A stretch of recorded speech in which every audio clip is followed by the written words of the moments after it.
Hello అండి, welcome to Saritha world. ఇప్పటి తరం వాళ్ళకి తెలియని వట్టి తునకల కూరని ఒక్కసారి ఇలా ట్రై చేయండి. చాలా టేస్టీగా ఉంటుంది, చాలా హెల్దీ రెసిపీ కూడా. ఇది ఈ మధ్య కాలంలో చాలామందికి తెలుస్తుంది, కానీ చాలామంది ఫస్ట్ టైం విని ఉంటారు. ఎందుకంటే ఇది పాతకాలం వంట. ఇది ఆపరేషన్ చేయించుకున్న వాళ్ళకి, బాలింతలకి పాలు పట్టడం కోసం, అలాగే వాళ్ళు బలంగా ఉండడం కోసం ఈ వట్టి తునకల కూరని మామూలుగా పెట్టేవాళ్ళు. ఇది చాలామందికి 90s వాళ్ళకి, 80s వాళ్ళకి, అంతకుముందు వాళ్ళకి అందరికీ తెలుసు. ఎందుకు అనంటే రీజన్ చెప్తాను.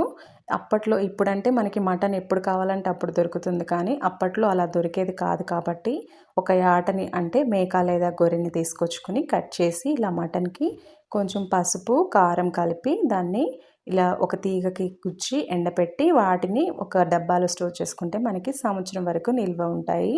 వాటిని 2-3 రోజులకు ఒకసారి మనకి చక్కగా బాలింతలకి, ఆపరేషన్ చేయించుకున్న వాళ్ళకి పెట్టేవాళ్ళు. ఇప్పుడు మనకి ఎప్పుడంటే మటన్ దొరుకుతుంది కాబట్టి తెచ్చుకుంటున్నాం, కానీ ఒకసారి ఇలా మీరు వట్టి తునకలు కూడా ట్రై చేయండి. చాలా బాగుంటుంది అండ్ హెల్తీ రెసిపీ కూడా. కాబట్టి ఇలాంటి వట్టి తునకల్ని 2 గుప్పిళ్ళు తీసుకుని నీట్గా కడిగి వాటిలోకి వేడి నీళ్ళు వేసుకుని అరగంట సేపు నానబెట్టుకోవాలి.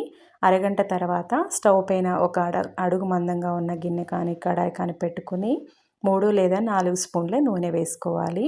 నూనె వేడైన తర్వాత దీంట్లోకి 2 పెద్ద ఉల్లిపాయ చిన్న ముక్కలు, 3 లేదా 4 పచ్చిమిర్చి నిలువ చీలికలు, ఒక రెమ్మ కరివేపాకు వేసుకుని మగ్గనివ్వాలి. వీటిని కలిపి ఇవి ఉల్లిపాయలు సాఫ్ట్గా అయ్యే వరకు మగ్గనివ్వాలి.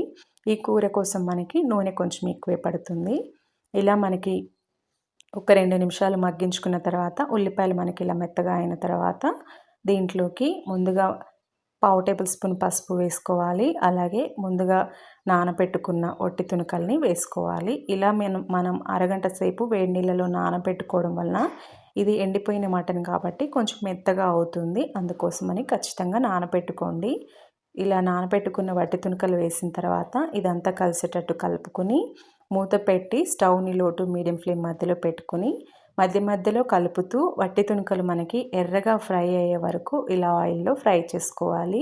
ఇలా ఆయిల్లో ఫ్రై చేసుకోవడం వల్ల మనం తినేటప్పుడు టేస్టీగా ఉంటాయి. అలాగే ఇవి చక్కగా కొంచెం మెత్తగా కూడా అవుతాయి. ఇలా ఎర్రగా ఫ్రై అయిన తర్వాత దీంట్లోకి 4 లేదా 5 టమాటా ముక్కల్ని కట్ చేసుకొని వేసుకోవాలి. అలాగే ఒక టేబుల్ స్పూన్ అల్లం వెల్లుల్లి పేస్ట్, అంటే మీ టేస్ట్కి సరిపడినంత ఉప్పు కూడా వేసుకోవాలి. ఒక టేబుల్ స్పూన్ ఉప్పు అయితే పడుతుంది మాకు. మీరు తినేదాన్ని బట్టి వేసుకున్న తర్వాత అంతా కలిసేటట్టు కలుపుకోవాలి. అల్లం పేస్ట్ మనం ముందే పోపులో వేస్తే అవి వట్టి తునకలు మాడిపోతాయి, కాబట్టి ఈ టైంలో వేసుకుని అంతా కలిపి మూత పెట్టి స్టవ్ని మీడియం ఫ్లేమ్లో పెట్టి మధ్య మధ్యలో కలుపుకుంటూ టమాటాలు మెత్తగా అయ్యే వరకు మగ్గనివ్వాలి. మనకి ఇలా టమాటాలు పూర్తిగా మెత్తగా అయిన తర్వాత దీంట్లోకి ఒక 2 టేబుల్ స్పూన్ల కారం వేసుకుంటున్నాను నేను. మీరు తినేదాన్ని బట్టి కొంచెం ఎక్కువ తక్కువ వేసుకోవచ్చు. అలాగే ముందు పచ్చిమిర్చి వేసాం కాబట్టి చూసుకుని వేసుకోండి. అలాగే ఒక టేబుల్ స్పూన్ ధనియాల పొడి వేసుకుని ఇదంతా కలిసేటట్టు ఒకసారి బాగా కలుపుకోవాలి. ఇలా కలిపిన తర్వాత స్టవ్ని లో ఫ్లేమ్లో పెట్టుకుని మూత పెట్టి ఒక 2 నిమిషాలు మగ్గనివ్వాలి. అంటే ఇది కారం పచ్చివాసన పోయే వరకు మగ్గించుకోవాలి కూరని. 2 నిమిషాలు మనకి మగ్గిన తర్వాత ఆయిల్ మనకి ఇలా సపరేట్ అవుతూ ఉంటుంది.